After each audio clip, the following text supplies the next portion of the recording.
From the HFY story, they called themselves Deathworlders. Humanity just laughed. The first contact between the Terran Republic and the Jarvik Dominion was not marked by war or misunderstanding, as was common in the early days of interstellar diplomacy. It was marked instead by pride and laughter. The meeting took place aboard the Resolute Accord, a neutral orbital station suspended above the barren moon of Seskura 4, chosen for its lifelessness and distance from either species. Territory, it was a symbol of enforced peace, cold, sterile, and diplomatically perfect. On one side of the table stood Ambassador Riley Vaughn, representing Earth. Late 30s, black suit, unarmed, posture relaxed. He was sipping from a battered steel thermos, like the fate of interspecies politics. Wasn't balanced on his shoulders, opposite him, towered warlord Kraxathdren, commander of the Jarvik Expeditionary Force. His armor plates shimmered black-blue. His claws rested openly on the table. His 4 yellow eyes remained locked on the human with disdain. Behind him stood 2 Jarvik sentinels, silent and menacing like carved obsidian statues. The Jarvik were Deathworlders, true ones, at least by galactic reckoning. Born on Kartak, a planet whose surface temperatures swung between boiling and freezing within hours.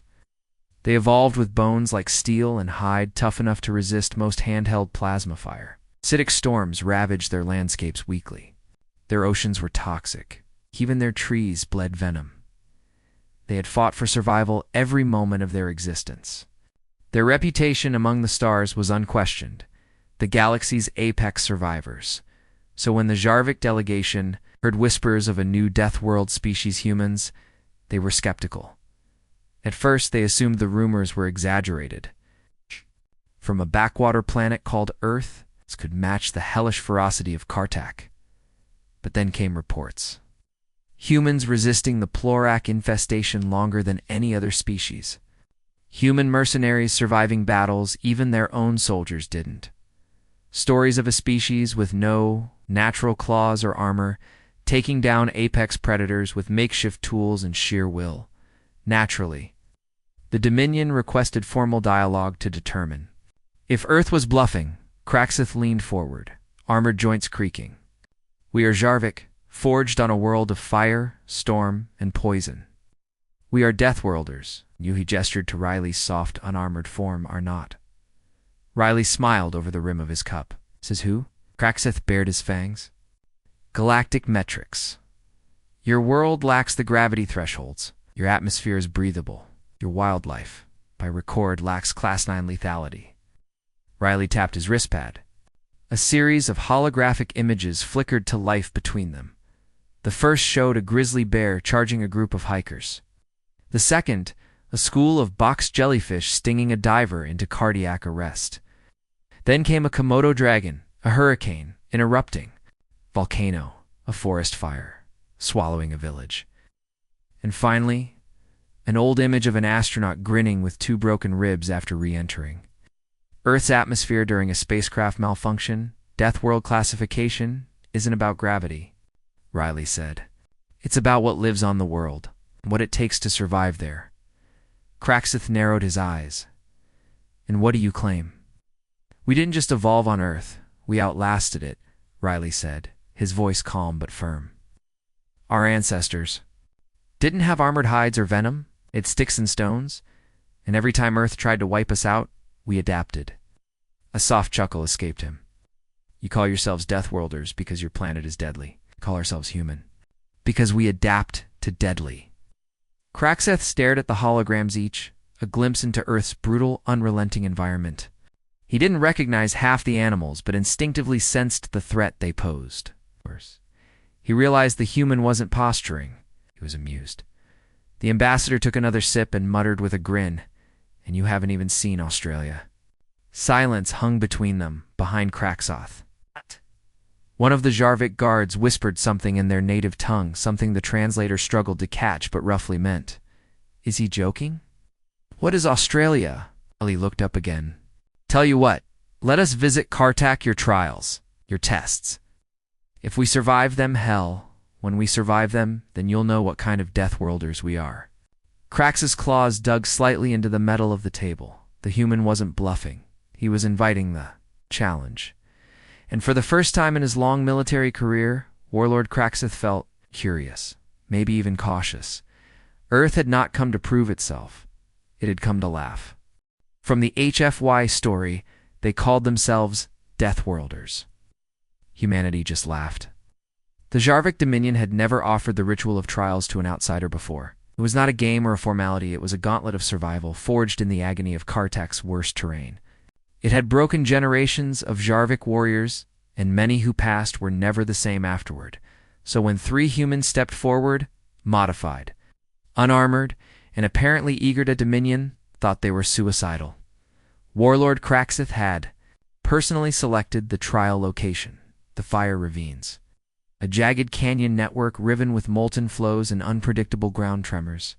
Temperatures in the lower paths reached 70 degrees Celsius, while the upper cliffs were bombarded by hurricane-force winds laced with ash and metal dust. Even veteran Jarvik soldiers trained there sparingly and always in full environmental gear. The humans? They came wearing thin thermal suits, visors, hydration packs, and lightweight oxygen recyclers. No exosupport, no weapons, and no fear. Their names were Lieutenant Nia Carson, Dr. Emil Tarrant, and Sergeant Jonah Ruiz, a soldier, a biologist, and a survivalist. The team was handpicked not for brute strength, but adaptability. As they stood at the ravine's edge, Kraxath announced the challenge: survive the passage, cross the 3-teeth bridges. Climb the final cliff before nightfall. If you fail, you die. If you cheat, we will know. And if you fall behind, you are left. Naya just gave a thumbs up. Emil was already scanning the wind patterns, while Jonah was applying a heat-absorbing gel to his gloves. The Jarvik observers, stationed in an elevated viewing platform, expected one of 2 things: death or retreat. What they saw was performance. Hour 1. The descent. Within minutes of entry, the ravine temperature had risen to a suffocating degree. Thermal updrafts made the descent unstable. Ash mixed with wind to sting eyes and lungs. Jonah used a heat-stabilized grapple hook to slide down a cliff face in seconds. Nia timed the tremors, moving only in the gaps, never once slipping. Emil mapped geothermal vents on the go, identifying safer paths with a handheld scanner he built himself. Kraxeth narrowed his eyes. They prepare like warriors but move like scientists. One of the Jarvik priests whispered, or they are both. Hour 2. The toxic pools, the second stretch was a maze of sulfuric pools, each capable of dissolving armor. Kraxeth's own soldiers had once lost a company here during a flash flood boil. Emil approached the edge, dropped a small probe into the pool, and waited. When it dissolved, he adjusted course instantly. Pool C6 has a crust layer. We can walk, that just don't stop moving. Nia and Jonah nodded. No debate. No panic. Just movement. The crust sizzled as they crossed. But the humans kept their balance, even as steam hissed and the ground cracked behind them. Are they adapting to each hazard on the fly? One of the Jarvik elite murmured. They're improvising, Kraxith said darkly. No one survives this much chaos by guessing. Hour 4. The teeth bridges. The 3 teeth were towering rock arches suspended over a lava basin. The only way forward was across them, narrow, slick, and swaying in the wind. Nia volunteered first. She sprinted across the first bridge, using her center of gravity to adjust as the bridge bent unnaturally underfoot. Jonah followed, crouching low. Emil used a length of pollicable to hook himself to the natural stone, dragging himself across inch by inch. Kraxith watched the feed. Why take different paths? Different strengths, the Jarvik priest replied. They're compensating for each other. When Emil nearly slipped, Nia reached back, pulled him in, and helped him across. This was not brute survival. This was cooperative mastery. Hour 7. The final climb, the last challenge, was the Cliff of Broken. Sky, a sheer wall of obsidian rock veined with glass-like shards that sliced through most climbing equipment. Above, lightning forked across the cloud line as sulfuric winds screamed. Jonah grinned.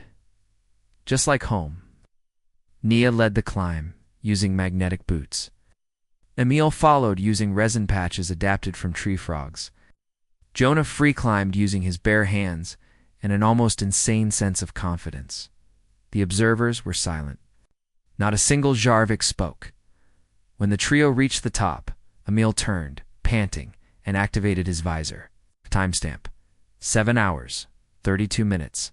Mission complete. Jonah planted a small earth flag in a rock crevice. Nia looked directly into the nearest Jarvik camera drone, and she smiled. Back at the station, as they reviewed the footage, even the most hardened Dominion warriors were left stunned. The humans hadn't just survived. They had navigated the most brutal terrain with speed, logic, and adaptability that defied everything the Dominion believed about their own superiority. Kraxoth stared at the final Frame 3 humans standing atop the cliff of broken sky. Calm, grinning, and still breathing. They passed. One Jarvik priest finally muttered. From the HFY story, they called themselves Deathworlders. Humanity just laughed. The Jarvik Dominion's pride had been rattled. The humans hadn't just survived the ritual of trials, they'd treated it like a training course. They'd exposed the very thing the Jarvik prided themselves on as beatable. But the true blow came when the Dominion accepted humanity's counteroffer. Now it's your turn, Ambassador Riley Vaughn had said. Come to Earth, see where we were forged. The Dominion had little choice. Refusing would look like cowardice. Accepting would mean facing the unknown. So they came 6 warriors to scientists and Warlord Kraxoth himself. They expected verdant fields, gentle gravity, perhaps some token danger to keep up appearances. They believed the humans had exaggerated Earth's lethality. They were wrong. Their shuttle descended through the atmosphere over central Australia, cutting through dust storms and solar glare. Below stretched a cracked, dry landscape littered with red rock formations. Thorny scrub, and what looked unbelievably to be animals just wandering around in it. Where are the climate shields? One Jarvik muttered, already sweating in his armor. There are none, replied the pilot. This is Earth. That's natural heat. As the landing ramp extended, a blast of oven-hot wind slammed into the Jarvik. The onboard temperature gauge surged. 46 degrees Celsius. Not lethal to Jarvik, but punishing. Kraxoth stepped down, blinking at the shimmering heat waves. You said this was your home? This is just Australia, said Captain Sarah Dorn, waiting with a wide-brimmed hat and a canteen. You'll love it. Behind her, the rest of the human welcoming party wore shorts, tank tops, and grins. The Jarvik looked like they were melting. The first native creature the Jarvik encountered, was a saltwater crocodile, sunbathing. Near a muddy riverbank, it rose and hissed when they passed within 10 meters. Predator? One Jarvik soldier asked. Yeah, Sarah nodded. Big one. That one's name is Walter. Locals feed him chicken. Domesticated? Sarah laughed. Not even close. One Jarvik bent closer to scan it. The crocodile lunged, jaws snapping shut a meter from his face. The soldier stumbled backward and activated his wrist shield. The crocodile turned and walked away, unimpressed. They coexist with that? A Jarvik scientist muttered. Oh, that's nothing, Sarah said. Wait until you meet a cassowary. The environment fights back as the day went on. The Jarvik's health monitors began issuing warnings. One was dehydrating despite drinking. Liters of water, another suffered minor heat stroke. All 8 had to remove parts of their armor, their internal cooling systems unable to keep up with the relentless sun. You live like this? Kraxoth asked, squinting at the glare. This is the outback, Sarah said. Some people do. Some even raise cattle here. Kraxoth scanned the barren wasteland. No shade, no water, and yet, life. Impossible. You think this is bad? Sarah smirked. We've got forests where spiders kill you in minutes. Oceans where jellyfish can stop your heart in 20 seconds, and frozen zones where your eyelids can freeze shut. This, she gestured to the blazing land around them. This is where we send people to relax. The Jarvik fell into stunned silence. The wildlife parade later that evening, a kangaroo bounded by their encampment. At first glance, the Jarvik thought it was an armored scout. It had bulging leg, muscles, an odd hopping gait, and a face that looked confrontational. "What is that?" one Jarvik warrior asked. Sarah casually tossed a piece of fruit toward the kangaroo. It ignored it. "It's a kangaroo, marsupial, herbivore mostly. Just don't mess with them." One kicked a guy into a creek last month. "A herbivore did that?" "Yep."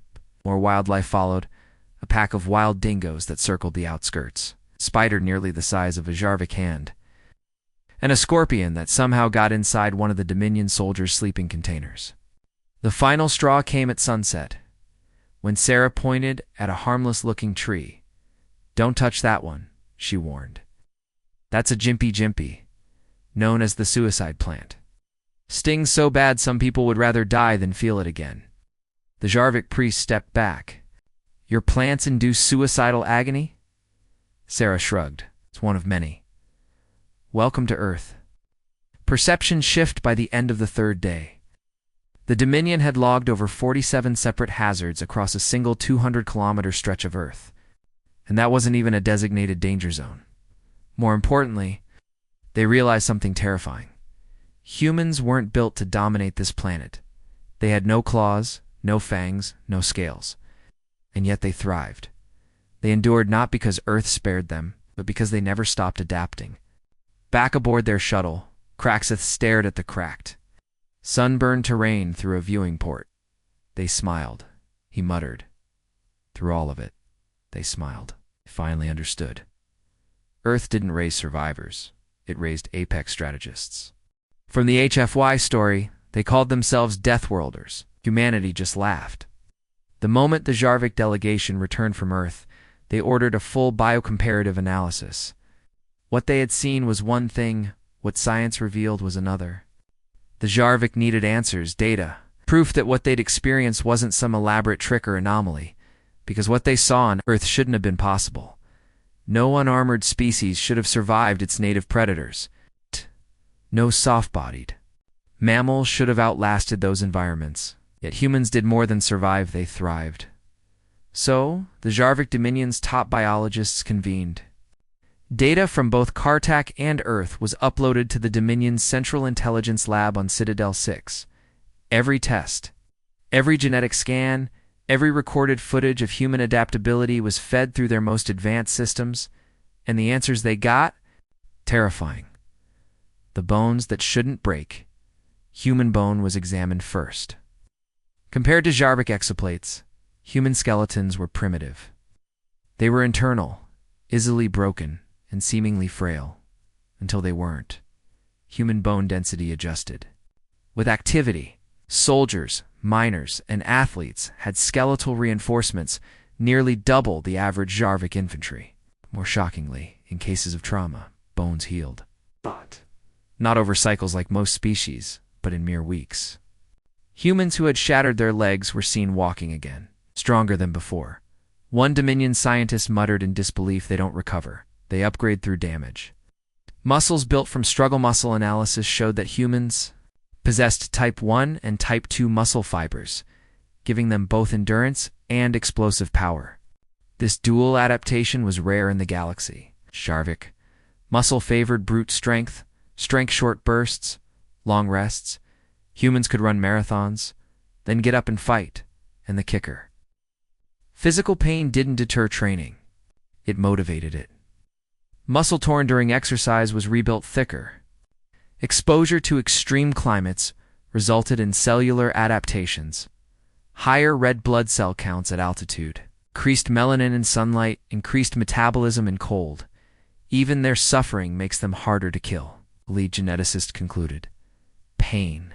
Fear and madness weaponize it, and came the neurological data at first. Jarvik scientists thought the human brain was underdeveloped. It lacked the extra hemispheres and redundant processing clusters found in advanced species, but functionally, it was a superweapon. Under stress, most species entered fight or flight, adrenaline surged, reasoning declined, but not humans. Their brains enhanced under stress. When cornered or panicked, their pattern recognition spiked. Creative problem-solving accelerated. In some cases, fear boosted accuracy and tactical thinking. One Jarvik soldier, reviewing footage of a human combat simulation, said quietly, "They don't run from fear. They run with it." Their bodies trembled, their hands bled. Their minds raced. They kept moving forward. Immunity through chaos, the human immune system, also proved bizarre. Unlike Jarvik systems, which adapted slowly and resisted change, human immune responses were wild, chaotic, and dangerously effective.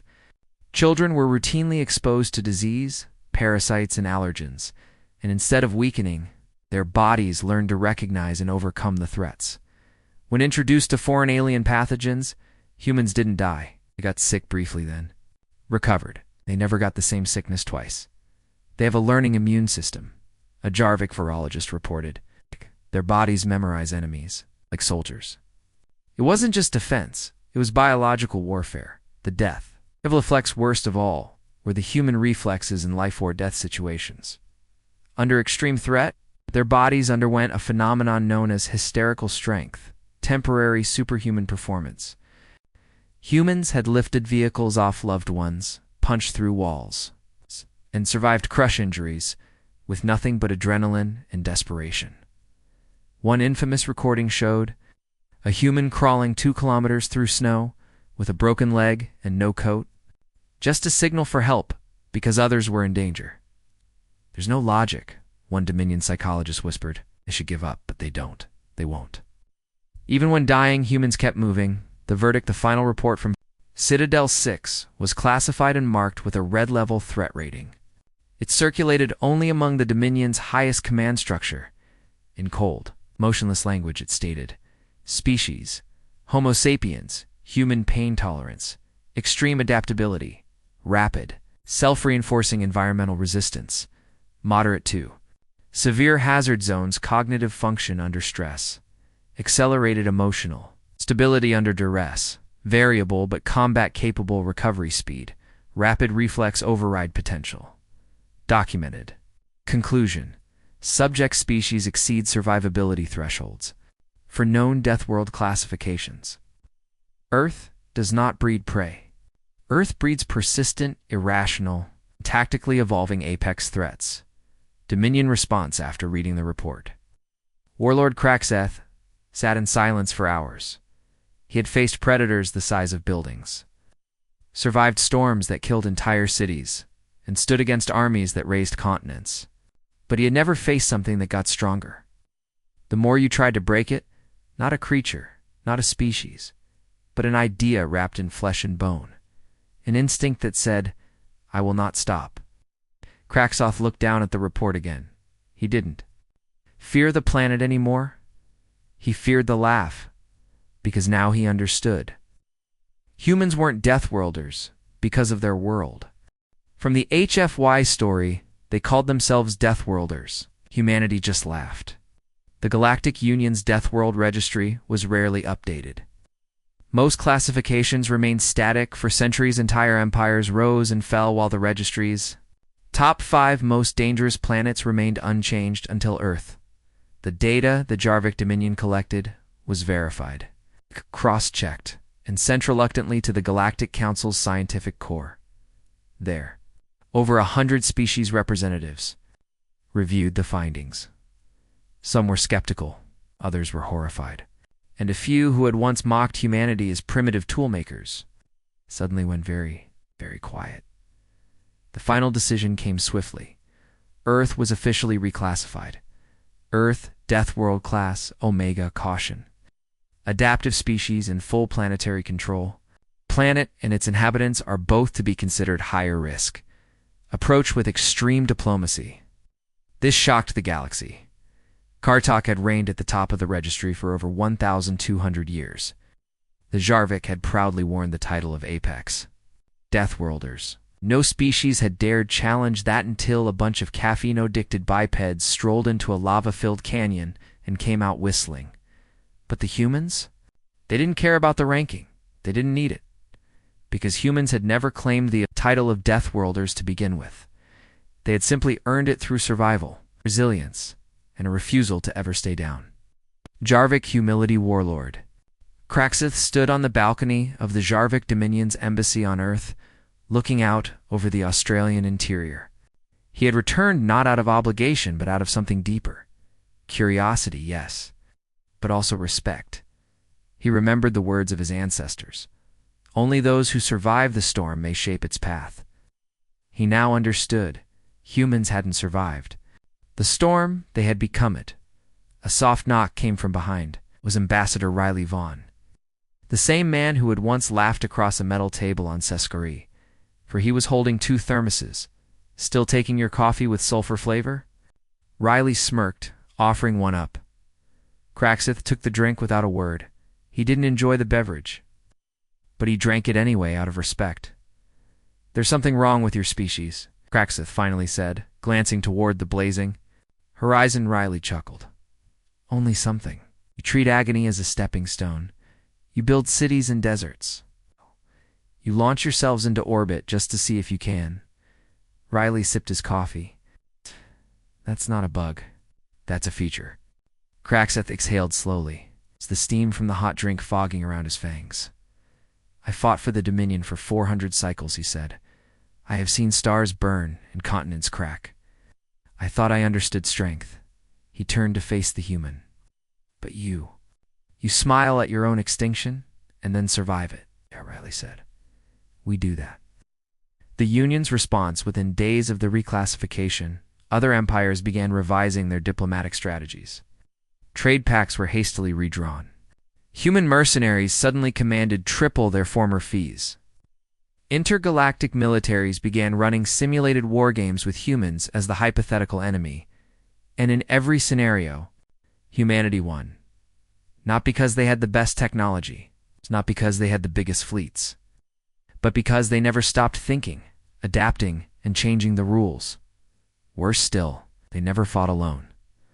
Once accepted as Deathworlders, humanity gained new respect from other outlier species, those from dangerous planets previously looked down upon. A loose coalition began to form, one not based on territory or ideology, but shared survival, and at the center of it stood Earth, legacy and laughter back on the orbital station Resolute Accord. Where the first meeting had taken place, a small plaque was added to the central hall. It featured 2 quotes, one from each side of the original encounter. Craxus read, "We are born of agony, forged in ruin. We are Deathworlders." Riley simply said, "You call that a death world?" Over time, those words became famous throughout the galaxy. They were studied, quoted, even turned into memes by less serious species. But behind the humor, there was something undeniable, the truth, because Earth had shown the galaxy something they never anticipated, that the strongest species wasn't the one with claws or armor. It was the one that could smile through pain, find humor in disaster, and refuse to die quietly. One final thought as Craxath prepared to leave Earth. He stood once more under the blistering sun, the ground shimmering with heat, a fresh warning sign about venomous snakes behind him. He turned to Riley one last time. "There will come another trial. One day, a worse one, something beyond even Earth." Riley nodded. "Good. We'll adapt." Craxus' jaw tightened, but he nodded back. He finally understood. Deathworlders weren't just born. Sometimes they were made in humans. Humans made themselves.